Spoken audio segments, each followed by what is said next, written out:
All right. Good morning. I'm sitting with Flamethrower, and she's on her way to Katahdin. Good morning. Good I'm morning. glad you stopped by. Thanks for Yeah. having me. Yeah, we met yesterday at the Water Gap. We sat and chatted, but she came through Mohegan today. And my first question is why? Why? Why do the trail? Why did Trump? Wow, I feel like it's the first question, but it's also a very personal question. Oh, I think everybody has a different reason why they do the trail. I think for me, it's a combination of a personal challenge, like the physical and mental challenge, but also I think a way to assert my freedom, to kind of take up space in the outdoors.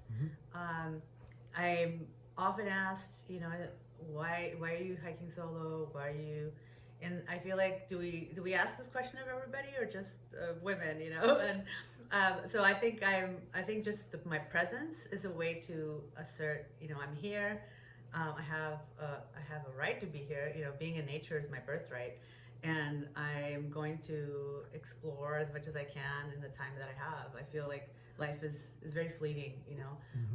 I think I've been always aware of that, but I think more recently I'm especially aware that our time here is short, and how am I going to use my time? Okay.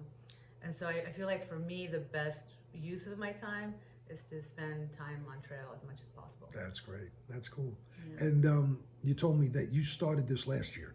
So I tell did. me what happened and why you came back. Yeah, so I started my through hike out of Springer Mountain on April 5th to 2023. I had a family emergency. My dad is sick, and so I found out that he has a pretty serious condition, and we didn't know how how serious it would be. So I had to get off trail just to be there for my family and support my dad as much as I can. Um, and so I ended up hiking from Springer to Perrysburg, Virginia, and then I hiked from Shenandoah National Park to Harpers Ferry. So I skipped the Virginia Triple Crown. And then this year I came back in 2024 on Memorial Day. I hiked from Perrysburg to Waynesboro, which connected the steps that I Right. skipped last year. Sure. And then I skipped ahead to Harpers Ferry, and I've been hiking from there since mid-June, June 13th, I want to say. Okay. So yeah, today is June 29th. 9th. Yeah. June 29th. So I've been on trail now for a month and a couple of days now, and I think I'm finally feeling like I'm a trail creature again. Okay, and it's going well. It's going well. All right, Yeah. that's cool. Yeah. You also told me you did the PCT. I did. What year did you do that? I hiked the Pacific Crest Trail in 2019. It was my first through hike, first long hike. I live in California, so this was my backyard. I had section hiked the PCT from Campo, which is the southern terminus, all the way to the Cajon Pass, which is about mile 340. And then I had hiked sections of the John Muir Trail that overlap with the Pacific Crest Trail. Right. So I did some of the Sierra as well. Yeah. But I didn't know any of Northern California, any of Oregon or Washington. So it was a huge undertaking. I'm sure. I hiked in a very big snow year, went through all of that, and it took me over 6 months to finish. But Wow. I feel like it ruined me in the best way because now I want to keep hiking. Yeah. Are you going to do the CDT someday? I do hope to hike the CDT at some point.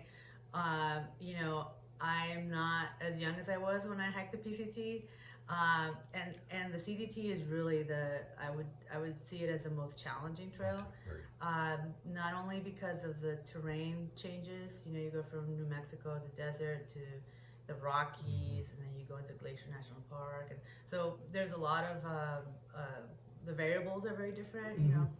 And then the weather windows are also a factor. Right. It's a longer trail. So I hope to do it in the next couple of years because, like I said, I'm not getting any younger, Right. and you just never know what's going to happen. Right. Like you got to strike when the iron's hot. Absolutely. So do it when you can. If you feel like you want to do it, just go for it. I think that's the advice that I give people Right. is to don't let like societal constraints kind of hold you back. Just do it. Just do it. I mean, Okay. it's easy to say, and I get it. Right. I think people have, and I'm very privileged. Like I don't have kids, don't have a mortgage.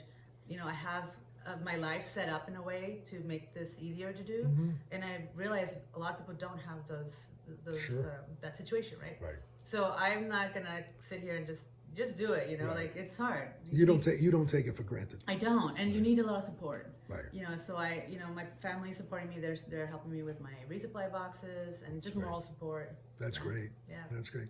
All right, one last question through hikers. What advice would you give through hikers? One or two things in your mind, if you had to say something. So I would say don't have any expectations.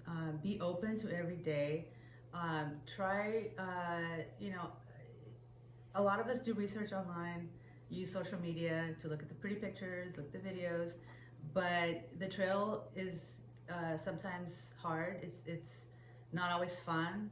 You know, you get road walks, it's hot, there's bugs. You know, there's a lot of stuff out there. Right. So really figure out why you're doing this, Okay. and keep that in mind, and just be open to the experience. Okay. Try not to constrain yourself with expectations. All right. Is there anybody you'd like to say hello to? Because this will be on a channel. Oh my goodness. Well, I want to say hi to all the thru hikers out there, to my friends from 2023, from everybody hiking on trail this year in 2024. I hope you have an amazing experience, and I hope to see you up the trail. Okay. Well, thank you again. Thank Appreciate you. it.